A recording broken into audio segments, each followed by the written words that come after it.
Hello दोस्तों, अब हम अपना पार्ट नंबर 6 स्टार्ट करने वाले हैं थ्योरी में। देखिए, तो इसमें आता है हमारा topic competitive electron transfer reaction.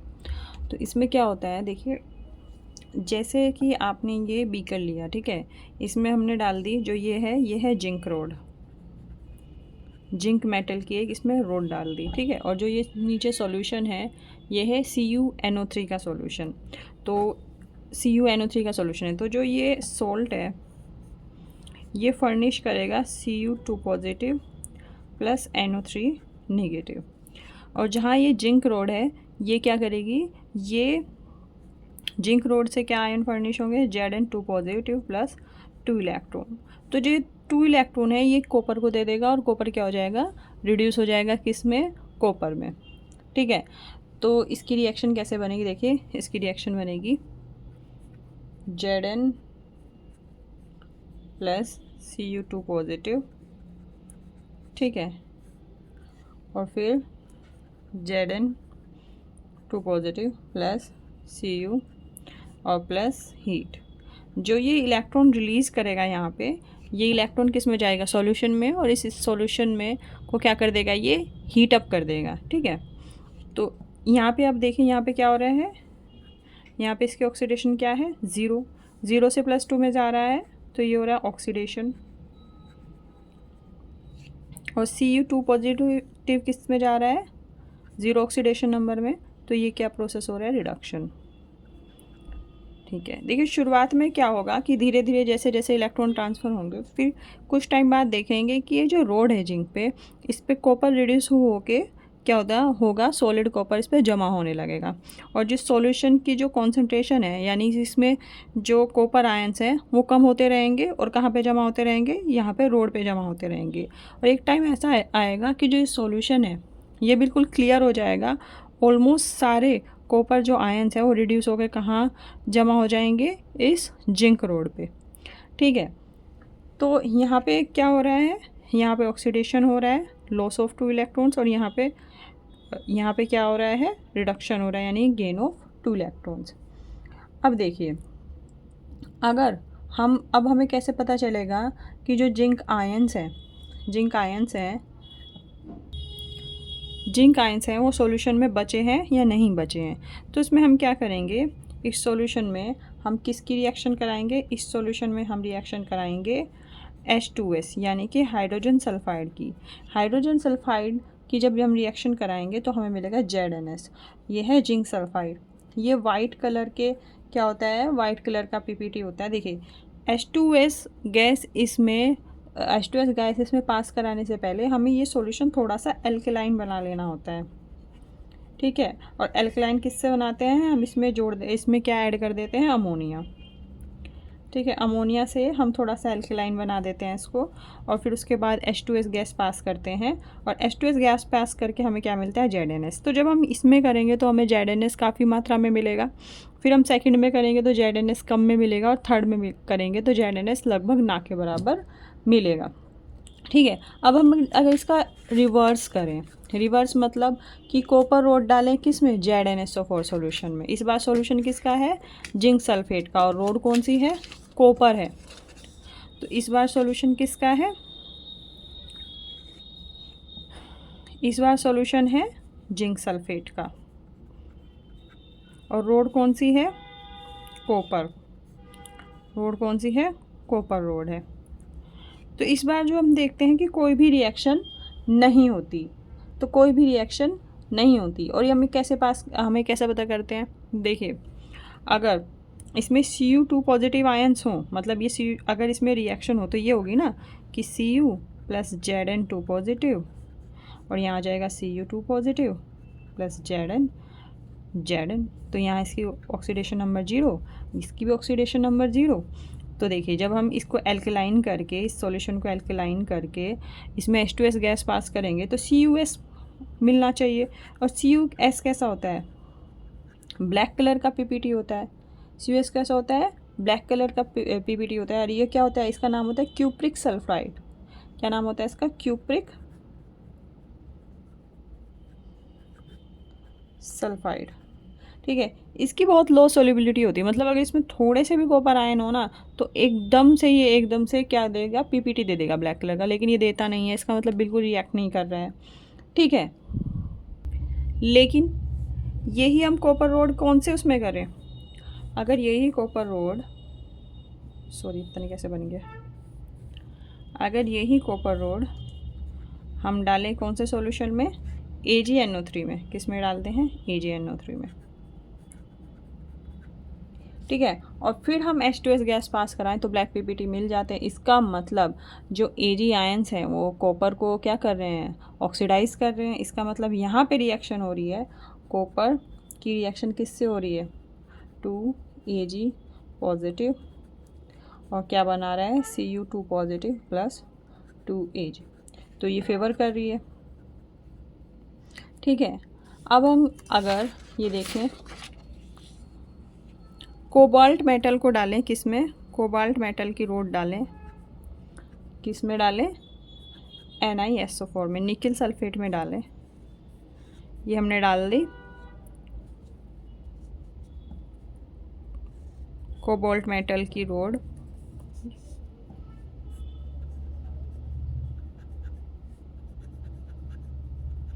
और सॉल्यूशन है निकिल सल्फेट। अगर हम इसमें देखें तो ये भी अब क्या कर देता है, जो कोबाल्ट होता है निकिल को क्या कर देता है, रिड्यूस कर देता है किस में, निकिल मेटल में। तो कैसे, CO जो है वो जो इस सॉल्यूशन में निकिल आयन है उनको क्या कर देगा, उनको कर देगा निकिल में रिड्यूस, और खुद क्या हो जाएगा, ऑक्सीडाइज हो जाएगा किस में, CO2 पॉजिटिव में। तो इसका मतलब ये है कि कोई ऐसी टेंडेंसी होती है जिसमें इलेक्ट्रॉन रिलीज़ करने की टेंडेंसी होती है, किसी की ज़्यादा होती है, किसी की कम होती है, ठीक है। तो उसी पे डिपेंड होता है कि कौन किसको रिड्यूस कर रहा है, कौन किसको ऑक्सीडाइज कर रहा है। इसका मतलब तो जिंक जो आयन होता है इसकी सबसे ज़्यादा टेंडेंसी होती है, फिर कॉपर की, और फिर किसकी टेंडेंसी होती है, सिल्वर की, ठीक है।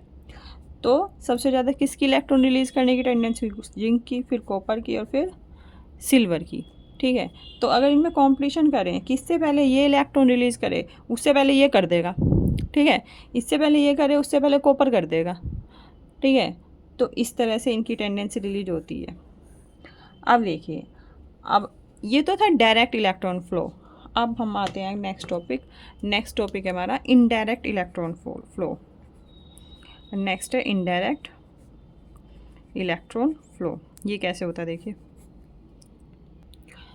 तो इनडायरेक्ट इलेक्ट्रॉन फ्लो के लिए हम क्या बनाते हैं, इसके लिए हम बनाते हैं डैनियल सेल। जो ये पूरा आपका है, ये इसको क्या बोलते हैं, डैनियल सेल। देखिए इसमें क्या क्या होता है,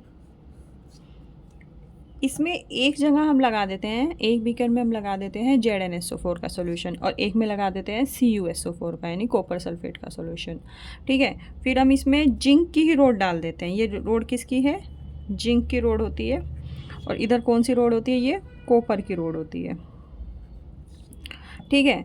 तो अब क्या होगा कि ये जिंक की रोड है, तो जो ये जिंक है यहाँ से जिंक सॉल्यूशन में आएगा, ठीक है। जब ये सॉल्यूशन में आएगा जिंक, तो जिंक कैसे सॉल्यूशन में आएगा, ये जिंक आयन अपना यहाँ पे सॉल्यूशन में छोड़ देगा। जो 2 इलेक्ट्रॉन हैं वो इधर से जाएंगे एनोड से, और जब आप स्विच ऑन करोगे, ठीक है, जब स्विच ऑन करोगे मतलब ये पूरा सर्किट कंप्लीट करोगे, तो इलेक्ट्रॉन इधर जाएगा, ठीक है। और जो इसके सॉल्यूशन में कॉपर आयंस हैं उनको ये कॉपर आयंस ये इलेक्ट्रॉन ले लेगा और कॉपर में रिड्यूस हो जाएगा। तो ये इनडायरेक्ट तरीका होता है, ठीक है।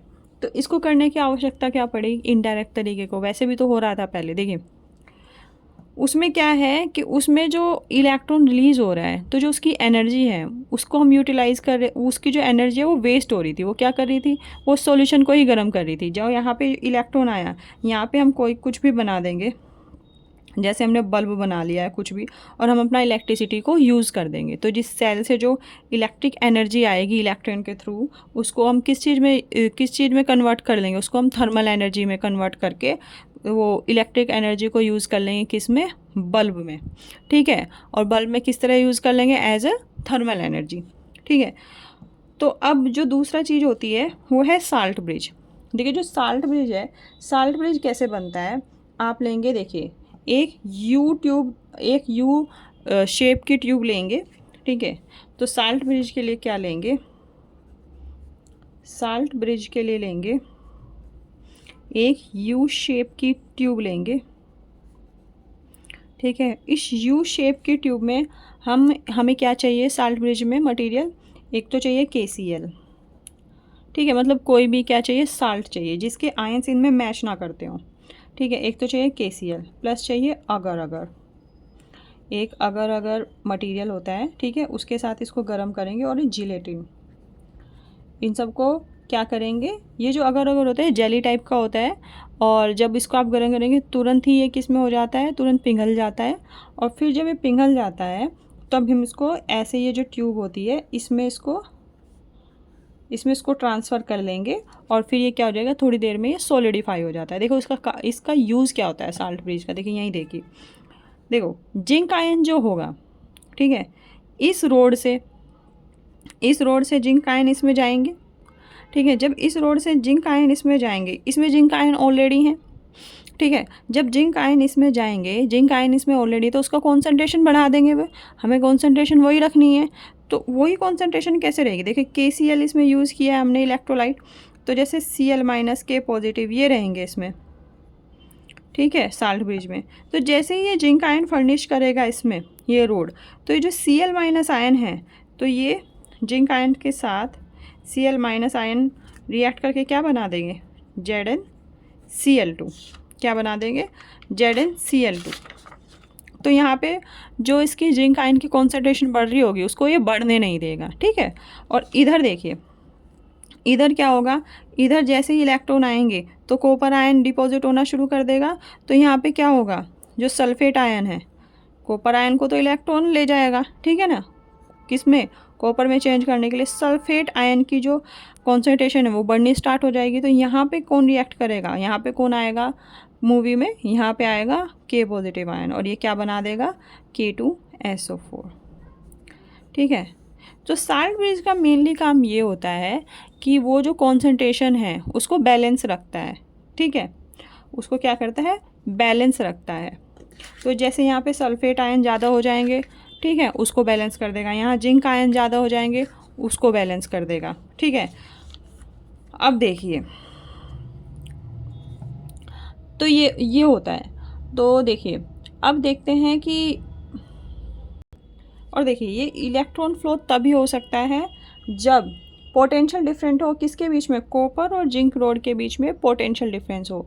तो किसका पोटेंशियल ज़्यादा है, पोटेंशियल किसका ज़्यादा है, जिंक का पोटेंशियल ज़्यादा है, क्योंकि वो इलेक्ट्रॉन देने में ज़्यादा ईजीली ज़्यादा जल्दी फर्निश कर देता है, ठीक है। तो देखिए अब जो पोटेंशियल एसोसिएटेड होता है, हर एक इलेक्ट्रोड से एक पोटेंशियल एसोसिएटेड होता है, और उस पोटेंशियल को हम बोलते हैं इलेक्ट्रोड पोटेंशियल, ठीक है। हर एक इलेक्ट्रोड से एक पोटेंशियल एसोसिएटेड होता है, और उस पोटेंशियल को हम बोलते हैं इलेक्ट्रोड पोटेंशियल। तो potential associated with each electrode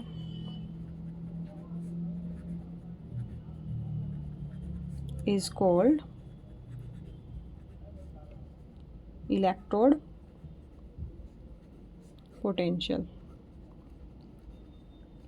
अब नेक्स्ट है standard electrode potential.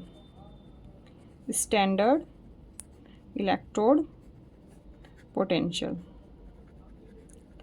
Standard electrode potential क्या होता है, देखो इसमें ना कंडीशन मेंशन होती है। देखिए क्या होना चाहिए, जो भी स्पीशीज़ इस सारे प्रोसेस में पार्टिसिपेट कर रही है, ठीक है, तो उनकी जो कॉन्सेंट्रेशन है, उनकी कॉन्सेंट्रेशन होनी चाहिए 1 मोलर, कॉन्सेंट्रेशन होनी चाहिए 1 मोलर, यानी ZnSO4 की भी कॉन्सेंट्रेशन 1 मोलर होनी चाहिए और CuSO4 की कॉन्सेंट्रेशन भी 1 मोलर होनी चाहिए। अगर हम इसमें गैस यूज़ कर रहे हैं तो उसका प्रेशर क्या होना चाहिए, 1 एटमॉस्फेयर, ठीक है। और जो ये रिएक्शन है वो जो टेम्परेचर है वो 25 डिग्री पे करना चाहिए, यानी कि 298 केल्विन पे आपको ये प्रोसेस करना है। तो अगर ये सब आप जो कंडीशन है ये फुलफ़िल कर पाते हैं तो वो तब उस केस में हर एक इलेक्ट्रोड का जो पोटेंशियल होगा उसको क्या बोलेंगे, स्टैंडर्ड इलेक्ट्रोड पोटेंशियल।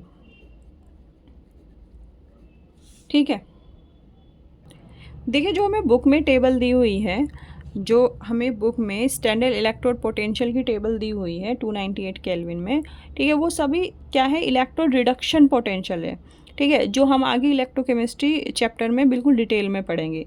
तो देखिए जो जितना जल्दी रिड्यूस हो जाएगा, ठीक है, जो जितना जल्दी क्या हो जाएगा, रिड्यूस हो जाएगा, उसका रिडक्शन पोटेंशियल उतना ही क्या होगा, कम होगा।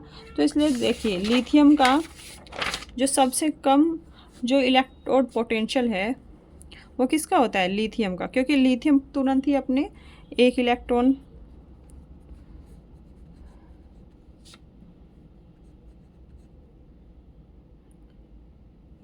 ले लेगा और तुरंत ही किसमें हो जाएगा।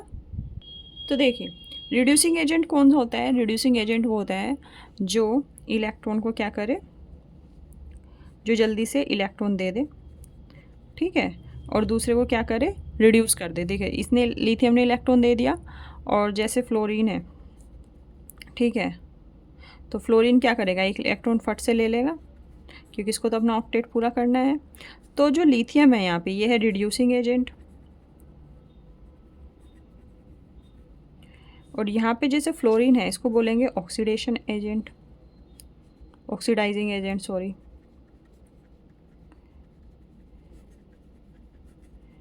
ठीक है, तो देखिए इसका जो लिथियम है इसका जो रिडक्शन पोटेंशियल है वो बहुत कम होता है।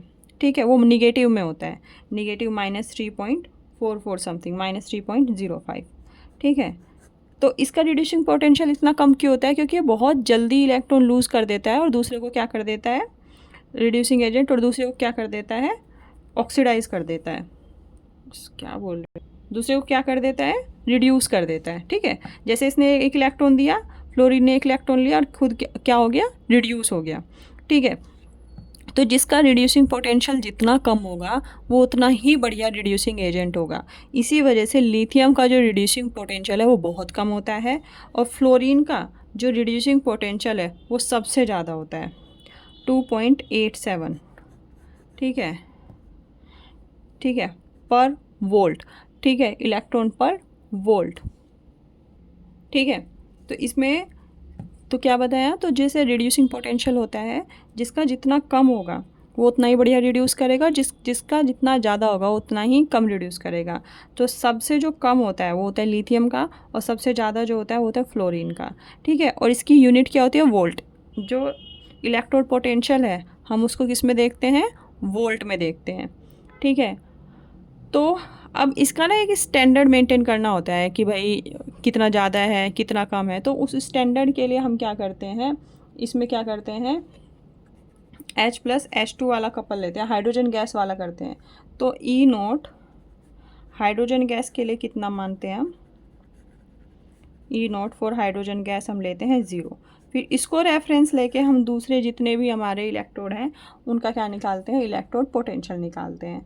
ठीक है, तो ये हमारा हुआ क्या, जो कॉम्पिटिटिव, जो ये वाला टॉपिक था कॉम्पिटिटिव इलेक्ट्रॉन ट्रांसफ़र वाला, यहाँ पे ख़त्म होता है। ठीक है, और इसके बाद एक और टॉपिक बचता है वो है हमारा रिडॉक्स टाइट्रेशन। ठीक है, तो एनसीईआरटी में जो रिडॉक्स टाइट्रेशन एक बहुत ही छोटा सा टॉपिक है वो उसी के साथ कंप्लीट कर लेते हैं। सो देखिए रिडॉक्स टाइट्रेशन से पहले आपने पढ़ा होगा एसिड बेस टाइट्रेशन, जो हम लैब में भी परफॉर्म करते हैं। तो जो एसिड बेस टाइट्रेशन है, एसिड बेस टाइट्रेशन है, उसका पर्पस क्या है, उसका पर्पस होता है कि सॉल्यूशन की स्ट्रेंथ निकालना दूसरे सॉल्यूशन के अगेंस्ट। ठीक है, और यूज़ हम क्या करते हैं, पीएच सेंसिटिव इंडिकेटर यूज़ करते हैं।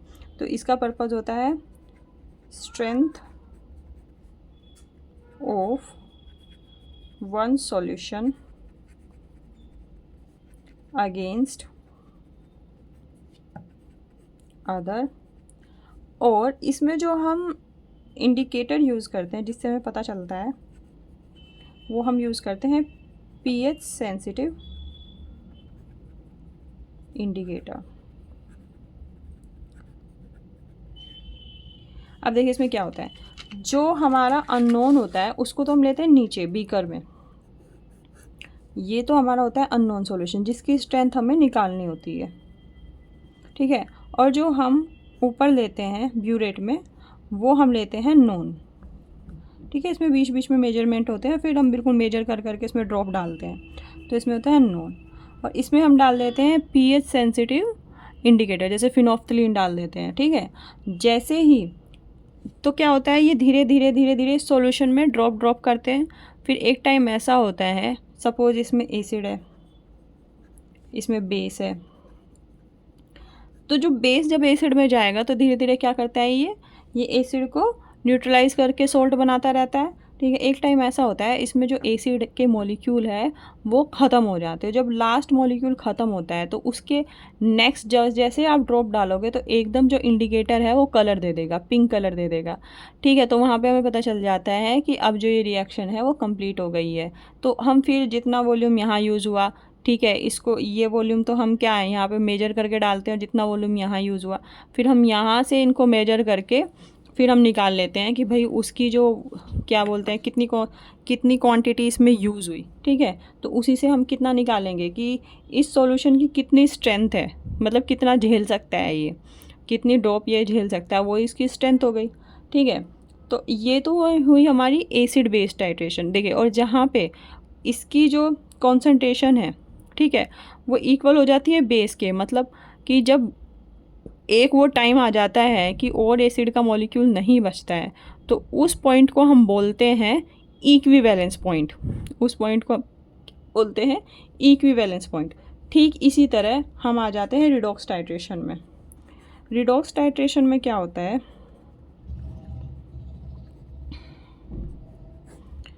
रिडॉक्स टाइट्रेशन का क्या पर्पज़ होता है, तो जैसे उसमें स्ट्रेंथ पता करनी होती है सॉल्यूशन की, whether it is a acidic solution और बेसिक सॉल्यूशन। इसका जो पर्पज़ होता है, इसका पर्पज़ होता है स्ट्रेंथ मेजर करना, किसकी, स्ट्रेंथ ऑफ रिडक्टेंट और ऑक्सीडेंट।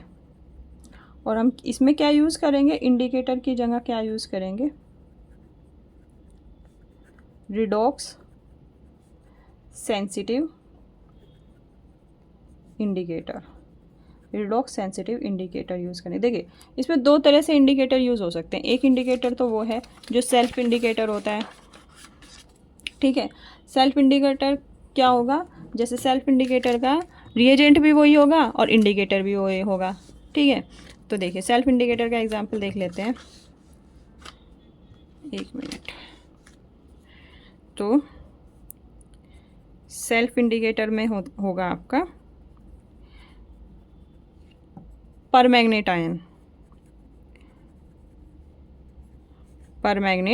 आयन, इसको कैसे लिखते हैं, MnO4-, ठीक है। और यही रिएजेंट है, रिएजेंट भी यही है और इंडिकेटर भी है। तो देखिए जो परमैंगनेट आयन सॉल्यूशन है उसको हम डालेंगे किस में, अपना ब्यूरेट में डालेंगे, और जो अननोन सॉल्यूशन है उसको बीकर में डालेंगे, ठीक है। तो इसका एग्जांपल है, अननोन हमें किसी का निकालना है, FeC2O4 का निकालना है हमको, ठीक है। तो इसकी रिएक्शन क्या होगी, MnO4- प्लस FeC2O4 और ये दे देगा Mn2 plus Fe3 plus CO2, ठीक है। फिर अगर इसको बैलेंस करें तो ये होगा FeC2O4 plus MnO4- plus 24H positive, 5 Fe3 positive plus 10 CO2 plus 3 Mn2 positive plus 12 H2O, ठीक है। देखिए एंड पॉइंट क्या होगा इसमें, एंड पॉइंट इसमें होगा, एंड पॉइंट वो होगा कि जब जो रिडक्टेंट है, ठीक है, रिडक्टेंट है वो क्या हो जाएगा, ऑक्सीडाइज हो जाएगा, ठीक है।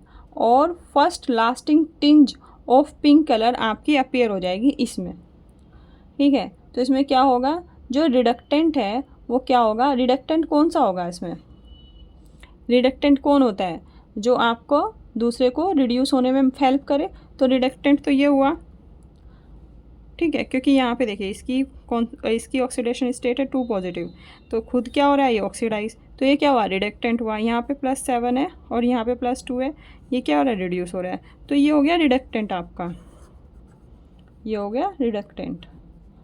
तो एंड पॉइंट क्या हुआ, तो इसमें एंड पॉइंट होगा कि जो लास्ट ऑफ रिडक्टेंट है, जो आपका बीकर में रिडक्टेंट है Fe2 पॉजिटिव और C2O4 2 नेगेटिव, ये क्या हो जाएंगे, इज़ ऑक्सीडाइज्ड, ठीक है। जब उसका एक एक मॉलिक्यूल ऑक्सीडाइज हो जाएगा, और जब उसका हर एक मॉलिक्यूल ऑक्सीडाइज हो जाएगा तो उसमें कुछ नहीं बचेगा, तो फिर क्या होगा, फिर जो सॉल्यूशन होगा आपका, फिर क्या होगा, उसमें MnO4- की क्या हो जाएगी, अधिकता हो जाएगी, और उसकी वजह से हल्का सा आपको क्या होगा, हल्का सा पिंक कलर आपको अपने सॉल्यूशन में दिखाई देगा। And the first lasting tinge of pink colour appears, ठीक है। अब देखिए, अगर इतना वो हल्का सा पिंक कलर आएगा, उसमें इतना पता नहीं चलता है, कई बार वो भी घुल जाता है। तो अगर आपको सही से देखना है कि मतलब एकदम से अच्छे से कलर आ जाए, तो उसके लिए हम क्या करते हैं, उसके लिए हम दूसरे इंडिकेटर यूज़ करते हैं, जो एकदम जैसे इक्विवेलेंस पॉइंट आएगा एकदम ऑक्सीडाइज हो जाता है और एकदम बढ़िया कलर देते हैं, ठीक है। तो ऐसे इंडिकेटर में हमारा एग्ज़ाम्पल है, ऐसे इंडिकेटर में हमारा एग्ज़ाम्पल है Cr2O7 2-। ये सेल्फ इंडिकेटर तो नहीं है, लेकिन ये क्या करते हैं, ये जो इंडिकेटर है ये ऑक्सीडाइज कर देते हैं किसको, डाइफिनाइल को, जस्ट आफ्टर द देखिए जैसे आपके नीचे क्या आपको क्या ले लिया, डाइफिनाइल ले लिया, ऊपर आपने कुछ और ले लिया, ठीक है। जैसे ही इक्विवेलेंस पॉइंट आया, ठीक है, उसके तुरंत बाद ये क्या कर देता है, ऑक्सीडाइज कर देता है डाइफिनाइल को, और एकदम से इंटेंस ब्लू कलर दे देता है, ठीक है।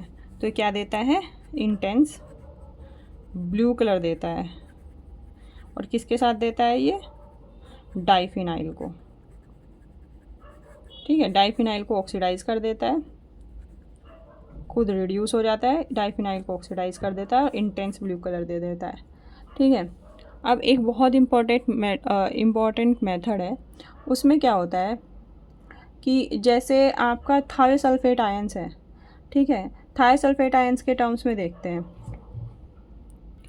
तो इसमें क्या होता है कि जो थायोसल्फेट आयन होता है, देखो थायोसल्फेट आयन होता है S2O3 2 नेगेटिव, ठीक है। ये ऑक्सीडाइज किस में हो जाता है, S4O6 2 नेगेटिव। देखिए इसमें उसके ऑक्सीडेशन नंबर निकालें तो 2x - 6 = -2, 2x = 4, x = 2, तो इसके ऑक्सीडेशन नंबर आई 2, और इसमें निकालें तो 4x - 6 × 12 = -2, 4x = 10, x = 2.5,